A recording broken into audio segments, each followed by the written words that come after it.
dirigeant la 10e réunion du Comité national de la transformation numérique tenue le 6 février à Hanoï, le Premier ministre Phạm Minh Chính, président du dit comité, a demandé de passer d'un modèle basé sur la demande à une fourniture proactive des services publics aux citoyens, tout en garantissant leur accessibilité gratuite en ligne.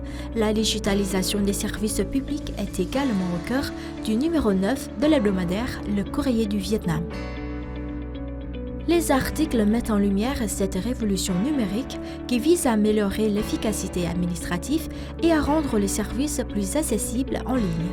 Le pays a simplifié 898 des 1084 procédures administratives portant le taux de traitement des dossiers en ligne à 45% en 2024, soit 2,5 fois plus qu'en 2023. Malgré les défis liés à la mise en œuvre des réformes, à l'interconnexion des bases de données et la montée inquiétante de la cybercriminalité, la transformation numérique des services publics a catalysé une forte croissance de l'économie numérique nationale. Dans ce numéro, Nguyễn Văn Đáng, docteur en administration publique et en politique, a partagé que le Vietnam avait réalisé des progrès notables dans ses réformes administratives pour rendre les services publics plus efficaces, mais certains obstacles persistaient. Selon lui, la transformation numérique est une tendance inévitable qui devrait s'accompagner d'efforts pour combler les disparités en matière de compétences numériques et faire évoluer les mentalités, en considérant les citoyens comme des clients de l'administration. À ce propos, le Courrier du Vietnam met en avant l'exemple de Hanoï qui révolutionne l'accès aux services publics via les bureaux de poste. Le 5 février, le Centre de services d'administration publique de Hanoï s'est coordonné avec la Vietnam Post pour inaugurer le modèle pilote de l'agence de services publics à la poste centrale de Hoàn Kiếm, au cœur de la capitale. Ce service expérimental vise à accompagner les citoyens dans leurs démarches administratives numériques, notamment les personnes âgées qui ne maîtrisent pas la technologie. D'autres articles passionnants sont à découvrir dans les pages de l'hebdomadaire Le Courrier du Vietnam ou sur son site web lecourrier.vn.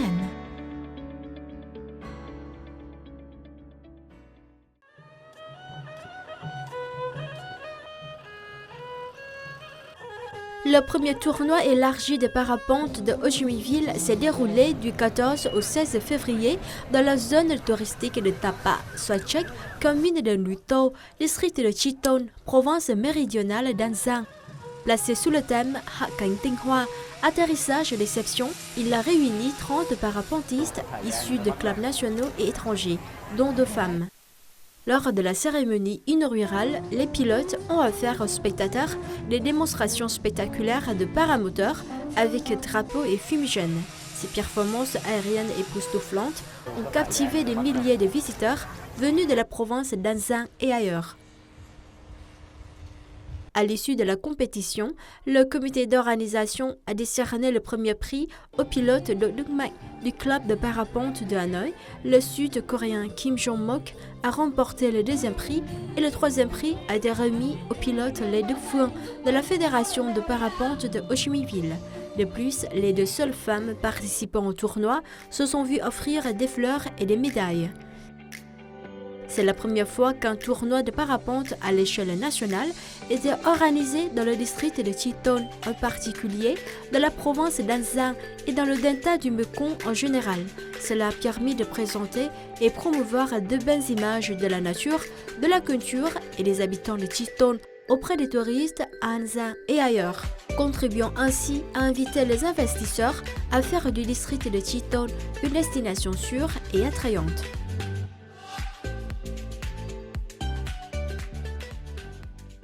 Ces dernières années, la superficie de culture de fraisiers de la province montagneuse de Sơn La, au nord-ouest en général, et du chef-lieu de Mộc Châu en particulier, s'étend de plus en plus. Les agriculteurs locaux s'efforcent d'édifier le prestige des fraisiers de Mộc Châu en faveur du développement touristique. Cũng là lần đầu tiên tôi đến với Mộc Châu ấy, và tôi thấy là con người thì rất là thân thiện, không khí thì trong lành, và cũng là lần đầu tiên trải nghiệm hái dâu ấy, thì tôi thấy một điều là tức là dâu thì rất là tươi, ngon, ngọt. Chủ vườn thì là rất là thoải mái, thân thiện và hy vọng sẽ đến nhiều lần nữa cùng với bạn bè và gia đình ạ. Cái việc mà đi hái dâu tây tại vườn ấy, tôi thấy thực ra với cái trải nghiệm này thì tôi thấy rất là thú vị và rất là vui. Mình được tự tay chảy những cái quả dâu mà mình cảm thấy đẹp, mình cảm thấy nó chín và mình được thưởng thức tại vườn với những cái quả chín mọng như thế này ấy. La culture des fraisiers apporte non seulement aux agriculteurs un revenu considérable, mais contribue par ailleurs à élever la valeur des produits agricoles locaux. Grâce au soutien des autorités locales, les fraises de Mộc Châu deviennent une marque de plus en plus prisée, tant des visiteurs que des consommateurs.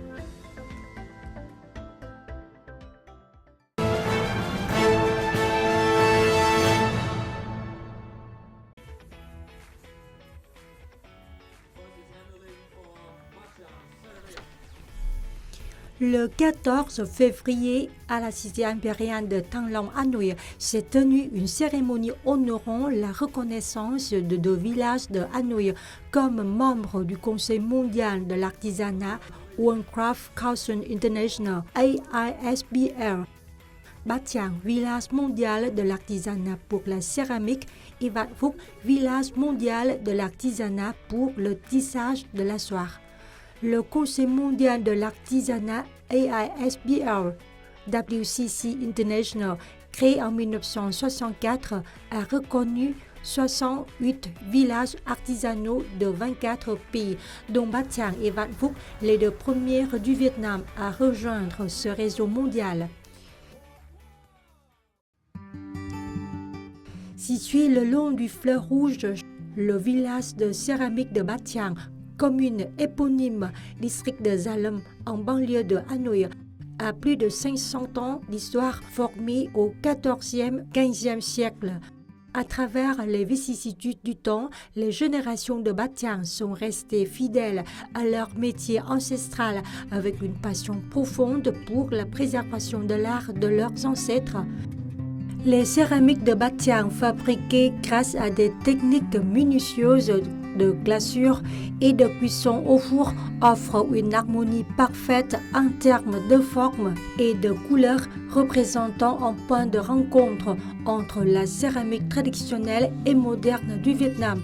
Ces produits ne sont pas seulement raffinés sur le plan esthétique, mais aussi diversifiés en modèles, attirant de plus en plus l'attention des consommateurs nationaux et internationaux. Non seulement centre de production de céramique, Bát Tràng est également devenu une destination touristique culturelle, attirant un grand nombre de visiteurs locaux et étrangers. L'une des activités les plus appréciées par les touristes à Bát Tràng est de faire eux-mêmes de la céramique. Le tourisme à Bát Tràng connaît actuellement de nombreuses innovations. Parmi celles-ci, il faut mentionner le circuit Le Chemin du Feu, un parcours qui permet aux visiteurs de découvrir l'histoire du développement du village à travers l'art de la sculpture lumineuse. En venant à Bát Tràng, non seulement on peut admirer de magnifiques céramiques ou expérimenter la fabrication de produits, mais grâce à l'art de la sculpture lumineuse, je comprends mieux l'histoire de l'artisanat de la céramique. Selon les statistiques, pendant les vacances, Bát Tràng accueille plus de 10 000 visiteurs chaque jour. En mars 2024, le comité populaire de la commune de Bát Tràng a lancé un modèle de centre de design créatif visant à promouvoir et faire connaître les produits OCOP et les métiers artisanaux liés au développement du tourisme. Avec l'attention de la ville et du district de Gia Lâm, les activités touristiques à Bát Tràng seront renforcées, les infrastructures touristiques qui seront améliorées dans un proche avenir. Avec des milliers d'années d'histoire, le village de céramique de Batian n'est pas seulement une fierté pour les habitants de la capitale, mais aussi un symbole de la culture vietnamienne. Le fait que ce village ait été reconnu membre du réseau mondial des villes créatives témoigne de la vitalité et de la créativité constante de ce métier traditionnel. À l'avenir, Batian continuera de se développer en préservant les valeurs fondamentales de la céramique vietnamienne, tout en s'étendant davantage sur la carte mondiale de la céramique.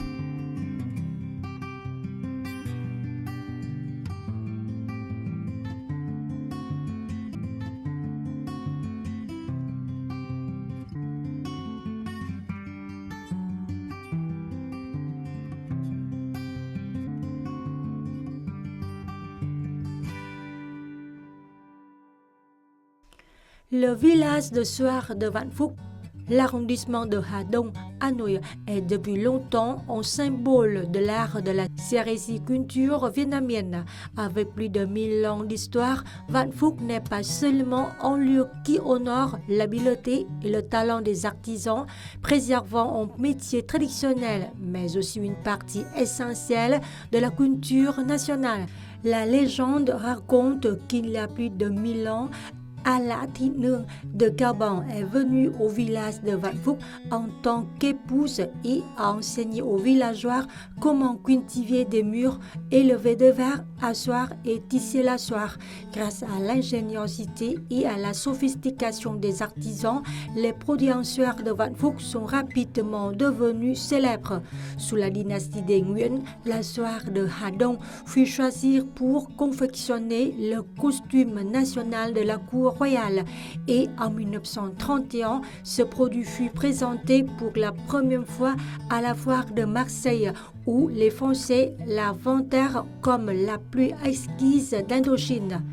La soie de Vạn Phúc se distingue par sa diversité de dessins et de techniques de tissage, créant de nombreux types de soie, mais le plus sophistiqué est le lụa vân, une ligne de soie précieuse tissée entièrement à partir de soie naturelle, à l'éclat harmonieux et élégant, frais en été et chaud en hiver. Pour tisser ce type de soie, l'artisan doit utiliser des techniques complexes d'enroulement de cordes exigeant un haut niveau de compétence que tout le monde ne peut pas maîtriser. Non seulement il préserve les métiers traditionnels, mais Vạn Phúc s'efforce également de s'intégrer et de se développer. Actuellement, près de 800 ménages du village travaillent encore dur à cet artisanat ancien, produisant chaque année des millions de mètres de tissu en soie, alliant harmonieusement tradition, innovation et créativité, répondant à la demande intérieure et exportant vers de nombreux pays du monde. Ces efforts ont été à juste titre reconnus. En 2023, Vạn Phúc a été reconnu comme patrimoine culturel immatériel national et récemment, le précieux patrimoine du village a continué à affirmer sa position en devenant l'un des 2 premiers villages d'artisanat de Hanoi à rejoindre le réseau mondial des villes artisanales créatives. Hanoi abrite actuellement le plus grand nombre d'artisans et de villages de l'artisanat du Vietnam, en réunissant 47 des 52 du pays. Chacun a sa propre identité avec des produits représentant des caractéristiques culturelles locales. Le fait que le village de Batian et de Vạn Phúc rejoignent le réseau mondial des villes d'artisanat créatif est une étape importante qui aide la capitale à affirmer sa position sur la carte culturelle mondiale. En même temps, c'est une opportunité pour les villages d'artisanat d'améliorer leur compétitivité, de préserver les valeurs traditionnelles, d'élargir les marchés, de promouvoir les échanges culturels internationaux et le développement durable.